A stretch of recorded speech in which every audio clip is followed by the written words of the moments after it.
All right. So, welcome back to another episode of Sober Yoga Girl. I am super excited to have Xanthe Grace with me here today on the podcast. Hi, Xanthe. Hi there. Hi. So, Xanthe is a health coach, and she has been on a sober journey for how long have you been sober now? 3.5 years now. 3.5 years. That's amazing. Yeah. And I'm super excited to have Xanthe on the show because she was an important person to me in the start of my alcohol-free journey. And I'll kind of tell this story. So when I first quit drinking, I joined 1 Year No Beer.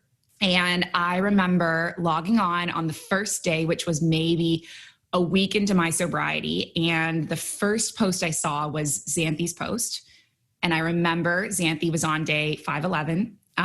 She had been in an airport and she wrote a post about being in the airport for the first time without drinking, right? That was what the post was about. Yeah, I had been a few times. It was my first long haul flight, alcohol free. Yeah. Okay. And I remember seeing it. And so when I quit drinking, I was actually on a flight myself. I was on a flight back from a trip in Morocco to Abu Dhabi. And I'm an expat. So I've lived in the Middle East for 6 years now. And, I grew up in Canada, and I was also living in a country where alcohol was illegal. So I became really obsessed with getting on planes and drinking on the plane, on the flight out of the country. And so for me, alcohol and planes was a really big trigger. And I remember seeing your post and being like, how did this woman do this? How did she go on a plane without drinking? And I kept it in my head for so long as this was such an inspiration to me. And then I never said anything about it. And then I was on I think I was hitting around day 511 or day 500. And I wrote a post on 1 Year No Beer talking about your post and just saying, I had seen you in 1 Year No Beer over the course of the journey, but I just couldn't remember who had originally made it. I didn't know anyone. And someone commented being like, that's Xanthe. And it was just so cool because, for you, I'm sure for you, you were just telling your story and you just didn't think how it would impact someone. But for me, it was I thought of you every time I was in an airport after that. And it just meant so much to me. And so it was really cool to get connected with you. And then we became Facebook friends. And then when I started the podcast, I'm like, I have to get Xanthe on here. So that's kind of how we ended up here.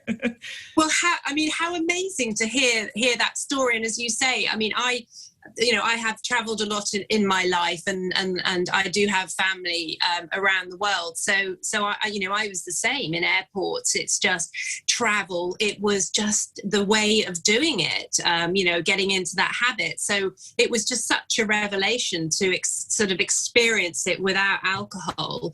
Thankfully, alcohol-free beer was what got me through. But it's just so wonderful to hear how that sort of post, which obviously meant a lot to me, but how it just sort of, you just sort of totally connected with it. And it's just wonderful. It just, makes me think, oh. Right. And, I remember maybe about 6 months ago coming across someone's post, and they made a post about, going to the hair salon and for the first time not drinking. And I remember finding it so strange because I was like, I've never drank in a hair salon. And then I was thinking, different cultures have different things, and there's probably places in the world where that's a thing. And for someone else who that's their trigger, that story would be significant to them. And so it just shows how we all have such different associations with alcohol. Alcohol means different things to us in different scenarios. And just by telling our personal stories, it might not connect with everyone, but it could really become meaningful to the people that it does connect with. Yeah, I know. And that's why sharing these stories is invaluable. It really is. Totally. Yeah. All right. So let's kind of dive into, so let's start off by you kind of giving me a bit of background on you, who you are, where you're from, kind of what your interests are. Yeah, sure. Well, so my name is Xanthe Grace, and I'm 53 years old. I'm mum to a 17-year-old boy, and I would say I'm a bit of a health nut. It's just something that I am just passionate about. And I have been really all my life, actually. I love to eat healthy. I cook healthy. I just love going out for meals, though. So in restaurants, but obviously we haven't been able to do that for the last year. So actually had to learn how to cook myself. And I think it's one upside of maybe the pandemic for me has been that I've actually sort of become almost good at cooking. I never love it, but I've certainly, my repertoire has improved. And I've always had a passion for traveling. And I was thinking about this, Alex, funnily enough, my first ever trip abroad was when I was 15, and I went to Abu Dhabi of all places. Seriously? Wow. That's such a random place. Random place. So what it was is I was at boarding school, and it was a school friend, and her parents taught at an international school in Abu Dhabi. Cool. And invited me over in the Easter holidays, and this was in 1982, and I was 15 years old, and I took my first flight abroad on my own at 15, and had 10 days in Abu Dhabi. So that was incredible. I'm sure it's changed massively since. Much. Yeah. But that really sparked my passion for traveling. So, it's just something I've always done.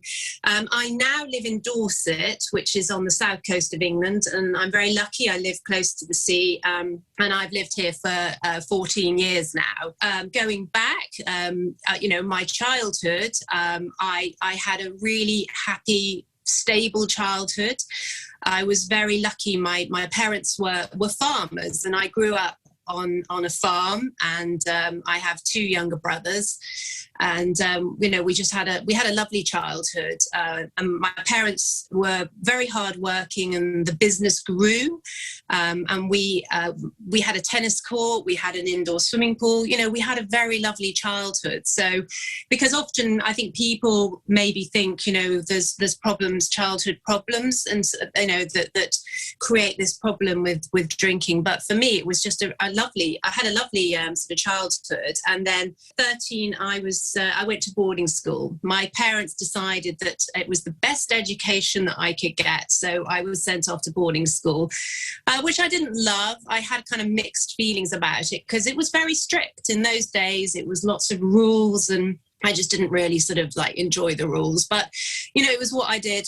It was what I did. My brothers were also sent it sounds bad, sent away to school. They went to boarding school. So that was kind of my childhood. From there, I've worked in various jobs. I've worked in town planning. I worked in a state agency for a while. I worked in a research institute for a while. And then latterly, I've retrained and become a health coach. And as I say, I've traveled a lot. And my brothers now live abroad. I have a brother who lives in Florida still, and he's been there for 35 years. I have another brother who lives in Melbourne in Australia. So, there's a lot of traveling that goes on. Hence the post in the first place.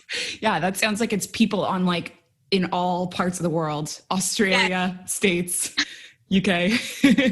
Not to take it personally that my brothers live the other side of the world, So let's talk a bit about your drinking. So how did you start drinking? When did you start drinking? And what kind of influenced your drinking habits?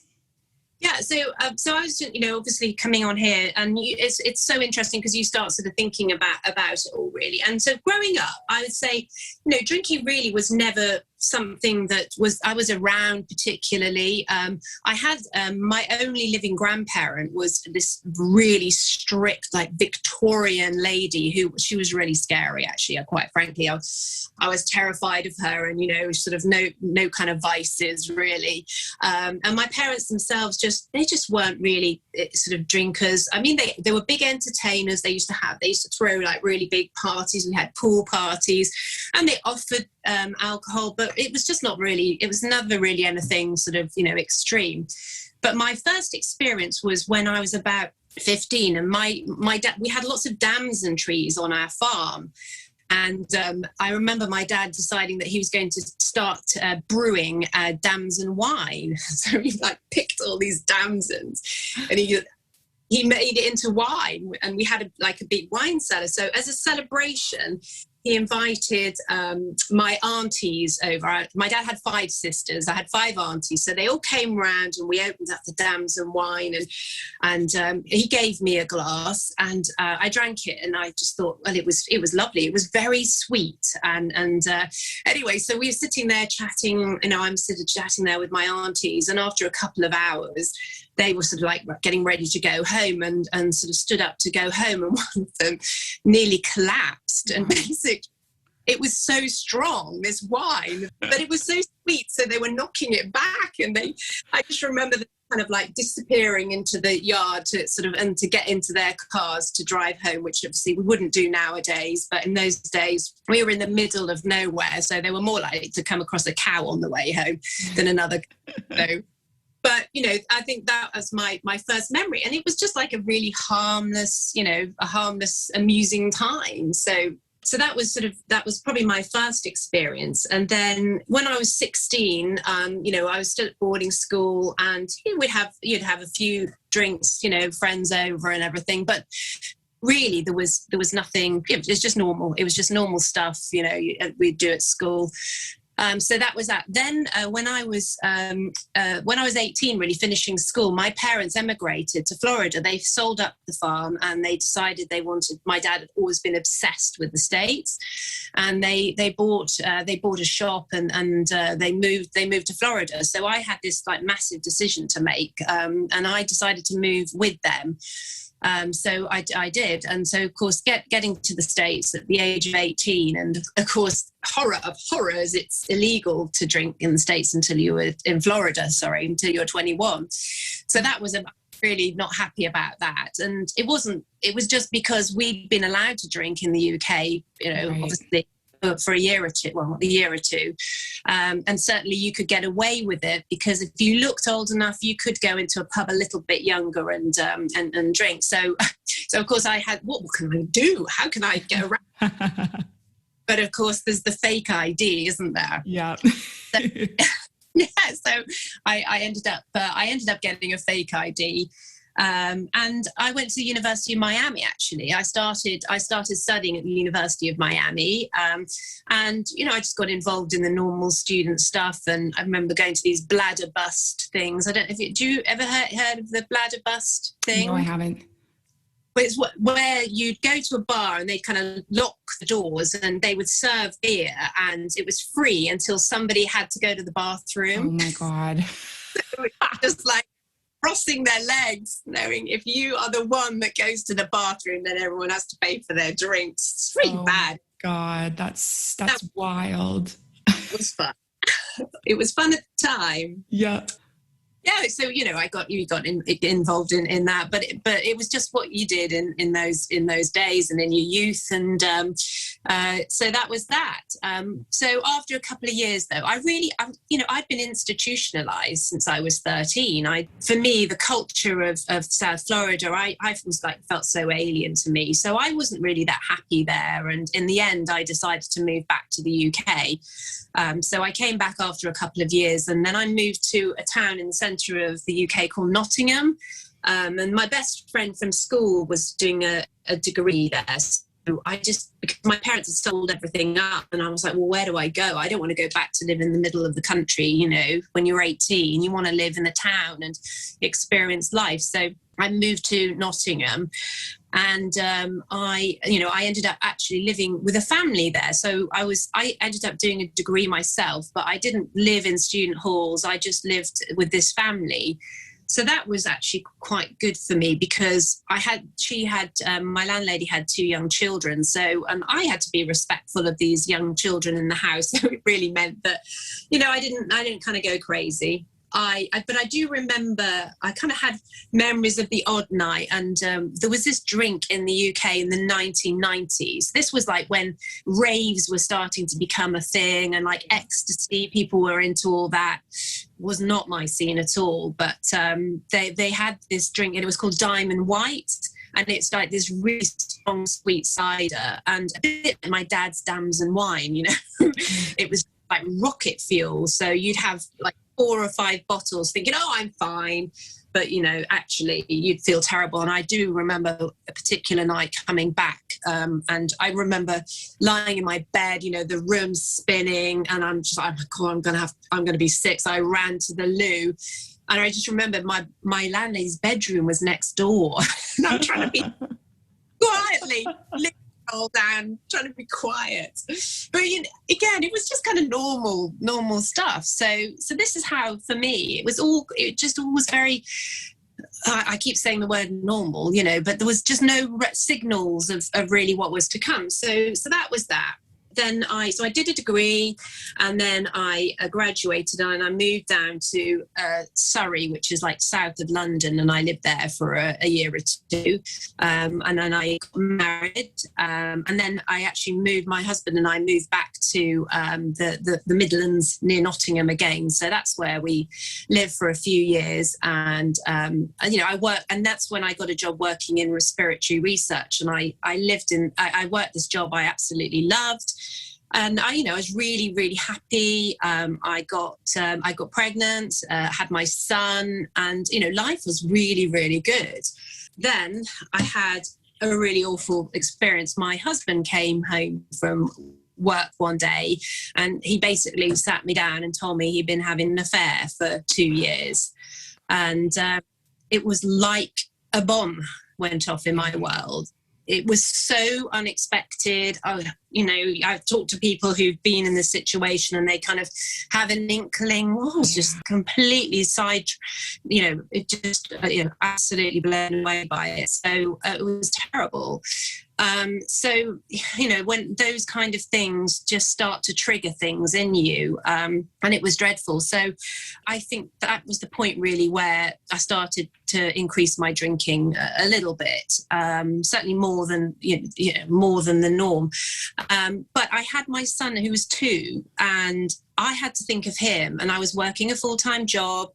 And so I was mindful all the time that I just couldn't lose this, because I couldn't lose control of this, because I had to, you know, keep going for my son. So it did increase, but I don't think it got to anything that was too concerning at that point. So that really was that sort of was my early drinking days, I would say. Yeah. Wow. That must have been such a horrible, like, kind of sort of rocks your world, finding out about that. It's like your world is not knocked off its axis. It's just really, really hard. So we work through things, but I mean, ultimately I couldn't forgive that. And, so we ended up obviously separating. And then that was just a pretty grim period. But actually, quite shortly after that, I was flying to Florida to my brother's wedding. So my brother had moved to Florida sort of quite a few years ago, and he was getting married. And so my son and I went over. So my son at this time is like nearly 3, so still very young. Anyway, we were waiting in line at Miami Immigration, and there's a huge line there. And we got talking to a chap who was standing behind me in the line, and we were there for about an hour. And we ended up swapping numbers. We were just, you know, getting on really, really well. That's my hairdresser. I'm waiting for the call. Anyway. So we swapped numbers, and he was actually an English chap who was flying to the States for business. And long and short of it is we started dating. After about a year, I then moved, my son and I moved down here to Dorset. Yeah, we could be together. So it was all kind of a bit of a whirlwind. That was really what happened. But the problem was that this gentleman was a regular drinker, I would say. He wasn't like excessive, but he did drink regularly, and he introduced me to the New World wines, such as like the Marlborough Sauvignon Blancs, you know, those strong New World wines. Yeah. Well, I absolutely love those. So I think I just at that point started to drink more regularly because he enjoyed it. And he was he's a very stocky chap. So of course I now understand that, men can drink more than us, and we have less fluid in our bodies. Right. It certainly becomes, more of an issue for women. So, and I kept up with him, you see. So he's this, kind of stocky guy, and he can hold his alcohol, as they say. Anyway, so that was that really. And a few months into, we'd moved in together. And I remember one night we just ended up having some row over something really innocuous, and he just exploded. Like, he had this really volatile temper of and I was just taken aback. I was just like, God, I've never seen this kind of behavior before. I've never been with anybody who just really lost their temper over something really innocuous. And I remember it was a real red flag to me at the time. And I thought, but then I've moved my son down here, Right. I've kind of rooted our life.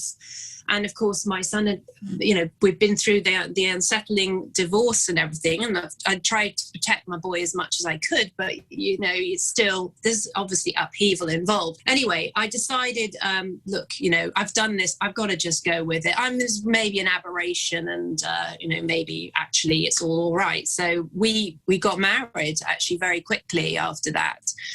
It was all fine for a few months, and then we were very lucky. We went to Monte Carlo, and I don't know if you've ever been, but it's a beautiful place, and we'd had the most wonderful evening, and we were waiting for a taxi to go back to our hotel. We were staying in Nice, and so we're standing waiting for this taxi, and you can't get taxis. They're quite hard to get in Monte Carlo. So I was suggesting, maybe we could walk down that road a bit further and we'll find somewhere. He lost the plot. He again, had this huge, volcanic eruption, and Wow. he just where I just thought, my God, our marriage is over. It was just it was shocking to me. So we got back to the hotel, and I cried myself to sleep, and thinking, well, this is it. I've been married for 3 months; it's all over. And the next morning, he was like, it was normal. He was chatting to me as if nothing had even happened. And I'm like, well, what about last night? And he was like, what? Nothing.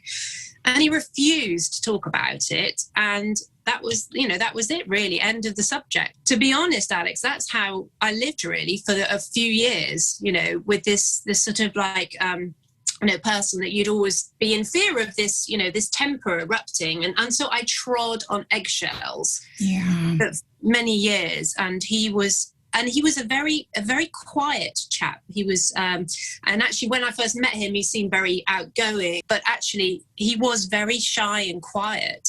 And the only time he came out of his shell was when he drank. So, and then we bonded over it, and you're living with who just doesn't talk to you. And so the only way they talk to you is they have a few drinks. So you're like, oh, well, I might as well, let's go out and have a few drinks. Let's go and have a meal and have a few drinks. And then he's relaxed as well. It started to go wrong for me. So I got into this habit and I was never relaxed. But, that isn't sustainable. And we knew it. We were just very, very different people. So we kind of, I think we were together for about 6 years, but in the end we separated. But of course it left me with that habit, with that habit of having a bottle of wine. I'd always tried to not have a whole bottle, because if you left a bit in the bottle, it wasn't so bad. Have a night off, it wasn't so bad, but it left me with that habit.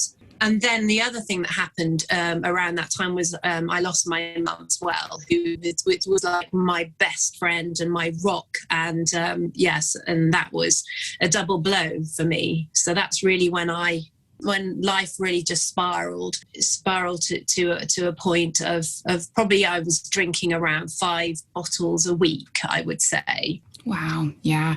And, I can relate to what you said about, I don't know if it came up for me specifically with a partner per se, but with friends or other people in my life where they just have such a hard time connecting without alcohol. And so for me, alcohol became fundamental in a lot of different relationships as a way to try and connect to people, to have meaningful conversations, to have deep conversations, because for whatever reason, they're a bit more guarded. And so I think a lot of people listening could probably relate to that. role that alcohol might have played in like their dynamics and relationships and their life. That's it, exactly. And it doesn't. And then it becomes a habit. And before you know it, 2 years have gone by, time has gone by. And then you look at that and I think to myself, well, when I was at my sort of lowest point and I was thinking to myself, look, I know my body is creaking here. Mm-hmm. I could just tell. I've spoken to Andy Ramage about this, and he's done a brilliant podcast about this grey area drinking, where you're drinking in excess of what you should be drinking, but you don't want to have that rock bottom moment, but what do you do type thing.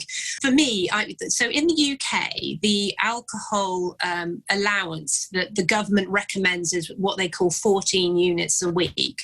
So that is what the government recommends is what one should drink. Well, that's a bottle and a half of wine a week is what people should be drinking, or less, obviously. Yeah. Or maybe like 10 bottles of, say, Corona beer or something like that. That is the limit. And I mean, you think of, you go to a bar here and you have a large glass of wine. It's a third. It's a third of a bottle of wine is a large glass of wine. I know it's different around the world, and again, that makes. And I know when I've been to the States, it's in ounces there. There's all confusing here. It's in milliliters. Yeah. But, it's confusing, isn't it, as to what your limits are. So you just kind of think to yourself, well, I knew I was in excess of that, so you should be drinking a bottle and a half of wine or less. And I know I was drinking about 5 bottles of wine a week. And then obviously if you went out as well with friends, God knows, or to a dinner party, it just, the host keeps topping it up and you just don't need it. Absolutely. I think I was probably drinking 5 bottles a week. Like, I have no concept of how much I was drinking towards the end, but like, I'm sure I was drinking more than 5. Like, the thing is, I could just feel that my, as I say, I describe it as my body creaking. I was getting like pains down back. I'd put on weight. I mean, I've never been overweight, but I certainly noticed like my hands were puffy and my rings weren't fitting. Your face looks a bit puffier, and you just, I just knew it. But it was just that kind of, well, I need to stop, but I needed something to push me really to stop. And so without it hitting, the rock bottom. And then, so do you want me to tell you the things that happened? Yeah, that's the next thing I'm about to ask. What led you to quitting? So I think the first thing was just knowing, just being honest. And I'd say this to anyone, who's listening, is just be honest with yourself. And I know that people the word in the UK is the nanny state, and people hate the idea of the government interfering in these things. People are very dismissive of that, but the guidelines are there for a reason. And so I would say, just honestly look at how much you are drinking and just, keep it. I know it's hideous, but just keep an account of it. And that will give you an idea of where you're at. But for me, so as a story, basically, I promised my son I'd take him shopping in London. Now, he's a boy, but I have taken him around shopping malls in America since before he could walk. And he loves shopping. He's like, amazing, my boy loves shopping. So what we did was we booked a hotel in a little town, on the edge of London. And the idea was we'd stay in the hotel and then we'd drive into London super early and we could park and we could go shopping. I booked this room and we turn up and sort of settle into the room. And then I said to my son, I'm going to go down to the bar and have a drink in the bar. So I went down to the bar, had a large glass of wine in the bar. And then I sort of, we'd booked to go for dinner. So we then sort of got ready and we went out for dinner and had a lovely meal. It was like a French bistro restaurant. It was a beautiful meal. And over dinner, I had 2 more glasses of wine over dinner. So nothing too extreme. And then we came back to the hotel room and the Apprentice, the reality show The Apprentice was on. And my son, and it was the final. So we were really excited to watch this. So, and I brought a bottle of Prosecco with me and because it's expensive to drink in hotels. So I just brought my own bottle of Prosecco. So we watched the programme, and I proceeded to drink this bottle of Prosecco, and that was it. You know, we went to bed, and then the alarm went off the next morning at like 6 o'clock, and I woke up and I thought, oh my God, I feel terrible. You know, I was like groggy, that hungover feeling, and it was just awful. And I got in the car and started driving. And I mean, London driving is not for the faint-hearted. And I just thought, oh my God, I'm still over the limit here. I'm sure I'm over the limit here. So I'm like driving, thinking, what do I do? I can't let him down. But, you know, I was just clutching the steering wheel, thinking, this is crazy. And then I thought to myself, I had 3 glasses of wine last night and a bottle of Prosecco, but those 3 glasses were huge glasses, and it was actually a bottle. So you're drinking in glasses, thinking, oh, well, I only had glasses of wine. I had a bottle of wine and a bottle of Prosecco. Maybe finished drinking about 9:30, but I got in my car the next morning, you know, and who knows if I'm over the limit, but I kind of think I think I was. And that to me was like, shit, you know, something really bad could have happened there. Thank God it didn't. Really, really shook me. So this was all with the thinking my how much I'm drinking at the moment in my head.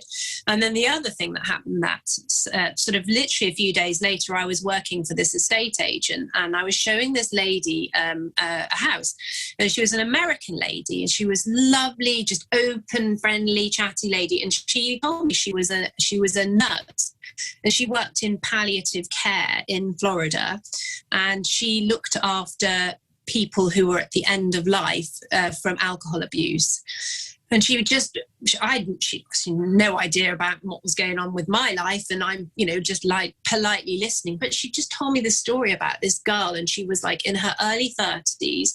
And she had been, she'd been in a time or two with, you know, obviously the effects of drinking. And she got to the point where she was dying. She was dying from her drinking at the age of, well, in her early 30s. And so there was nothing more that could be done for her. And she was saying that she had got in the elevator at the hospital to go up to another floor in the hospital. And she started vomiting blood. And this is apparently excessive alcohol can do it. It's a varices, I think it's called, and basically she died. It's like puncturing of the veins, and because by just swallowing that liquid over the years, and it had just, you know, caused, and I think it builds up in, I'm not medical, but, you know, my jaw was on the floor hearing that story. And I just thought afterwards, Alex, you know, I thought this lady was like my angel that was sent to me to tell me this story. Yeah. You know, and I listened to that story. Oh my God. I mean, I'm 53 now, and this was 3.5 years ago. So I'm 50. I thought, my God, you know, this is how it could be. You know, it really is that point where you have that choice. And I did not want to get to that rock bottom. And that's when I thought, right, that's it. Then I saw 1 Year No Beer come up on my Facebook, and that was when I signed up. I thought, this is all meant to be. You know, it all came together, and it was all meant to be. Wow. And so when you quit drinking, did you just quit with 1 Year No Beer and that was it? Did you have stops and starts? Like, how did that go? Yeah, so I signed up to do, you know, is challenges. This is how it's done, and you know, I did look at various other options, and there was this Soberista's website that I looked at, which it was quite good, but then they started to charge you like a monthly subscription, and at the start, well, I don't want to do that. And then I looked into AA, you know, and like you Google, am I an alcoholic? You know, you start Googling. And then you think, well, you know, those questions they ask you, are your friends worried about you? Well, no, they're not. Do you drink in the morning? No, I don't. Do you miss your gym classes because of being hungover? No, you know, I didn't do any of those things. So I just don't think, you know, so you're kind of like kidding yourself, really. But I just felt that AA was not for me. I very strongly the whole approach of it, and there's always a lot of debate in the sober circles, isn't there, about the method that use. And I think in a way, AA put me off for many years for doing this, because I thought, I'm not an alcoholic. Totally. So, but what help is there for somebody like me? And it's almost like there was no other way but AA. But now thank God for that. So I signed up for the 30-day challenge, and it's hard, isn't it? I mean, like, I was listening to one of your earlier podcasts, actually, which are great. I recommend you go and listen to the earlier ones, because they're just so, it's so interesting to hear people's experiences. And it's like, on day one, you are never going to believe you're going to be able to do this. How can I live life without alcohol? You just think, well, I'm just never going to enjoy life again. Always be compromised because I can't drink. But it's funny. It's a funny old thing, isn't it? Mm-hmm. Those early days, and it's hard, and but by being, for me, having the support group around me where you're reading other people's experiences, as you said in one of your previous podcasts, that absolute revelation, 20,000 people are in that. You're not alone, and they're going through those experiences that you're going through, and you sit there and you're on your own thinking, it's me and I'm weak-willed and I can't resist. You beat yourself up, don't you, for years over it. And then you realise, God, it's like a lot of people are going through this. And so that is a revelation. And that in itself, just that support is so important. And of course, historically with AA, it's been going to these meetings and everyone's sitting there in person. But, now we can do it like this through Zoom calls, and we can do it online. And a lot of these people you'll never meet in the flesh, but my goodness, the support you get is just incredible. It was a game changer. And like, I didn't post in the group for the beginning because I was so nervous and anxious and uncomfortable with it. But I remember I would get up in the morning and I would just read the group, and at nighttime, I would just read the group. Like, I lived on that Facebook group. And so I think that's one of the key things for people when they're quitting is like, find some form of that, and like, there's so many out there, as you say. So it's just like finding the right one for you. Yeah, well, it is. And I think I found this, the quit lit for me. So I sort of, I embraced the emails. There was like daily emails, book yourself a challenge, do something, a challenge wise, start to do couch to 5K, that kind of thing. A lot. I mean, bizarrely, running seems people give up drinking and they take up running, or they meditation, yoga. We all seem to want to do something active because our bodies are like rejecting this drug, and we're like finally kind of making the most of our amazing bodies and doing these things with it. But I found the quit lit. I don't know about you, but I found the quitting literature, as quit lit as it's called, is just amazing. Because I used to read massively when I was younger, but I got to that point where you'd start reading a book and then you'd be like, oh God, I've forgotten what I read last night because I started drinking a glass of wine. And then you'd go back and it takes you like a year to read a book. I loved This Naked Mind and Alcohol Explained, The Sober Mummy Diaries by Claire Pooley, and also The Unexpected Joy of Being Sober, Catherine Gray. She's amazing. Yeah. So, because it's a bit of like heavy science in there that explains what alcohol does to you. And, and then there's like the sort of the Catherine Gray and the Sober Mummy Diaries is just about sort of, people's experiences in a funny, accessible way that we can, in a relatable way. So I found they were just, I found they were absolutely amazing. And so I did read those, and then after 30 days I was like, well, no doubt I'm carrying on. But for me, I wouldn't recommend this, but I happen to have had a trip booked. I've got 15 there's like school mummy friends, and we booked a trip to go to Krakow in Poland. It was like a Christmas markets, and it was one of the girls' birthdays.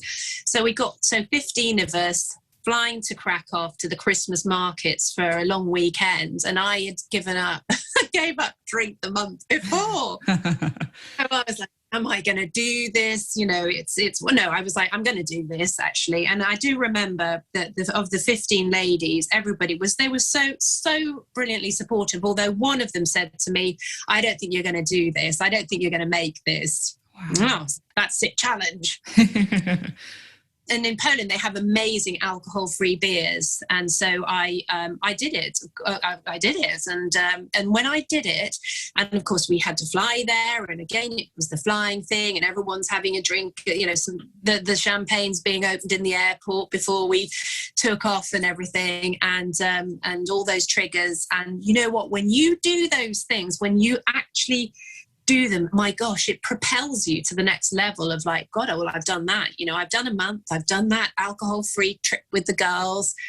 And it's just like, right, well, you know, we're going to move on. So I moved on to the 90-day challenge. That was during that time, I had a ski trip booked. So this was an all-inclusive. I've never been on an all-inclusive holiday actually in my life. And so this was my first one ever, all meals included, all drinks included. Oh, and I don't get to drink the drink. So I rang the hotel. This was in France, actually. And I rang the hotel before I went and I said to them, you know, I've given up drinking. Do you have like an alcohol-free beer or choice, an option? And they were like, yes, madam. We have that in the bar. So I was like, well, that's good. So I went on this trip and I drank the bar dry of alcohol-free beer in about 3 days, which is a first. I've never but I did this time with alcohol-free beer. And that was, and then I did that one as well, you know, and then you build that momentum. And after 90 days, there was just, you know, that was it. I just knew this was my life now. I mean, there's definitely a mix. Some people say I can't say forever. I do. Yeah. I know I'm never going to drink again. And I think I'm similar to you in that regard. Like I started with the 28 days. I then upgraded to 90. And it was like maybe around day 60 where I was just like, I never want to drink again. Cause it was just such an extreme positive change. I was like, why would I want to go back to where I was? Yeah. You just see life on the other side and you just find this way of, this new way of life, and in it, I don't mind being around people drinking. It doesn't bother me in the side. I enjoy it. I don't want to sit there at like 1 a.m, you know, and people are really drunk. But I mean, I don't shy away from that at all. You know, I just bother me in the slightest. And you know, I just feel my life is. Do you know how I look at it, Alex? I look at it the first 50 years of my life. Well, I didn't drink. Well, I was only 16, but you know, the first part of my life, I enjoyed a drink. It wasn't excessive for me for many years. Only the last 10 years, really, where it just became too much. So I think to myself, I've had a life of enjoying myself, and I don't regret any of it. I don't regret it. And it was, you know, circumstances that got me to the point. But I certainly don't regret anything of it. And now I look at, this is the second half of my life and it's going to be different. So I don't look back on, I embrace that and I accept that and I don't feel bitter about it. So for me, I've just carved out this life where I'm just, you know, I'm really, really happy. And so that's how I look at it, you know. And I think that's just the way to approach it. So you don't feel any sort of bitterness towards the fact that, you know, everyone else is drinking and I can't. It's like, well, I've done that. Now I'm on a different part of my life. Yeah, it's amazing. Looking at it from a perspective of like, you know, all the good things that are coming from sobriety rather than like, you know, wishing you could drink or feeling bitter about it. Well, I do think, and you know, AA has been wonderful for so many people, but I do feel there's almost this sort of feeling about it around AA. Whereas what I love about this approach is it's all positivity. You know, you look at what you're gaining. You know, you look at how, you know, you gain more time in your life. I'm so much more patient. You know, if my son wants advice, he's 18 or nearly 18. He thinks he knows it all, doesn't he? But, I'm there for him. And then that's the tricky one around what to advise your 18-year-old in terms of drinking, because there's no way that I'm going to be saying, no, because I kind of feel you have to experience it. But I think I will have a note of caution with my son. Well, I have done, just to say you have to be aware that it is a drug, and most people can manage it, but it can go wrong. It can go wrong, and I think I had no awareness around that, and now I do. So I think I have to share my knowledge with him, and he can choose to do with it what he wants. But yeah.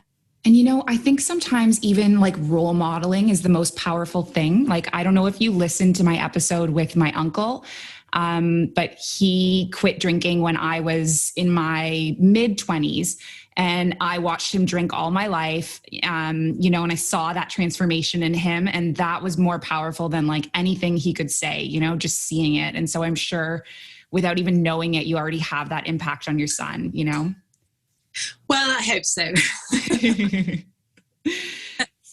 So tell me about what have been like the best parts about being alcohol free for you?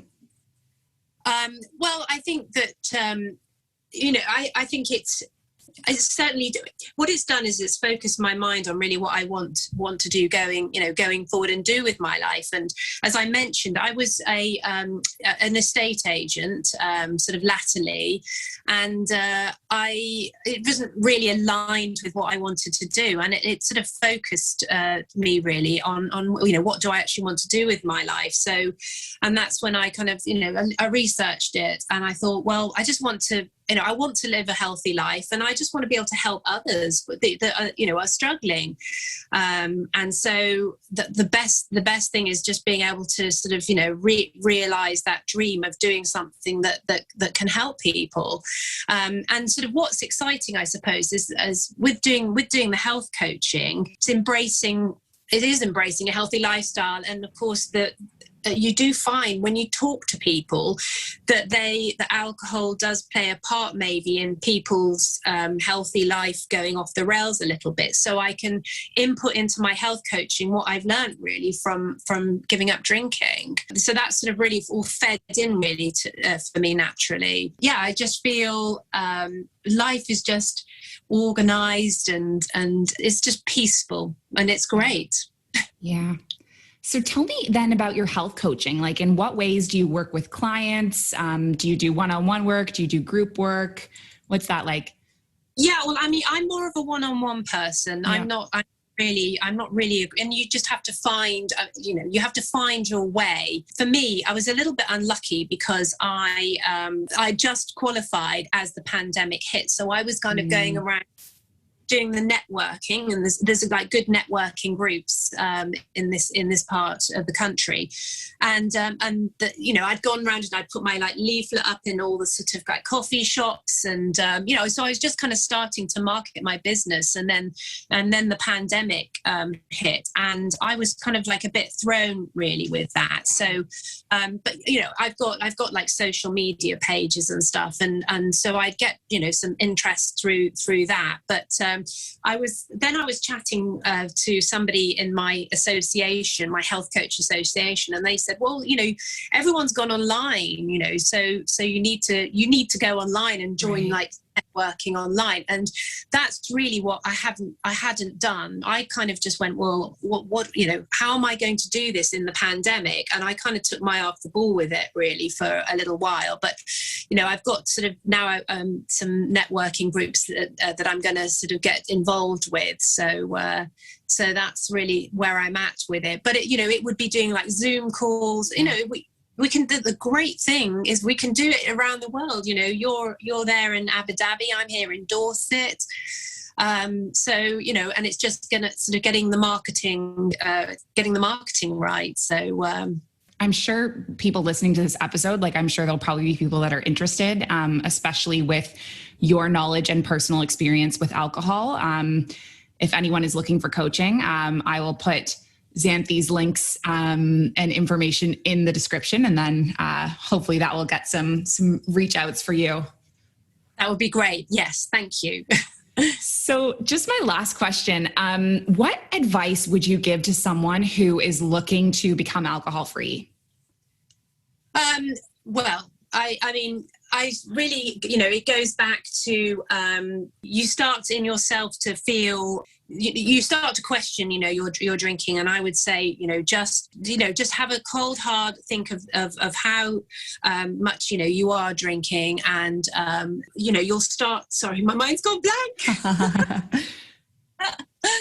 Is to dig deep, is to dig deep in yourself and just look at what you think you're drinking and look at the amounts. And then I would say, search around, and it's about finding a group you align with. And I would go online and I would look for sort of options of groups. Obviously you've got Alex who can help, but it is finding your tribe. I think that is really what it's about. And having a support network. I think it's very difficult to white knuckle it. I think you can't do it through willpower alone. I think you just have to, I think you have to find a support network.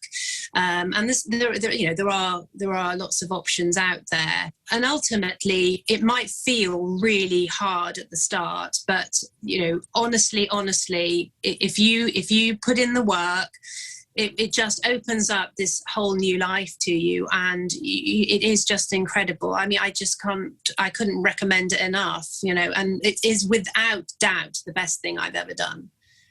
Yeah. Well, apart from having my son. Two best things. And actually, the lovely thing for me is that I've subsequently I've met somebody, and we've been together now 2 years, and very, very rarely drinks actually. So and so that's just wonderful as well. He's really, really supportive of my journey, and actually he's a pilot. And formerly, when I was going through my traveling and drinking too much, it was generally down to the fact that I was quite a nervous flyer.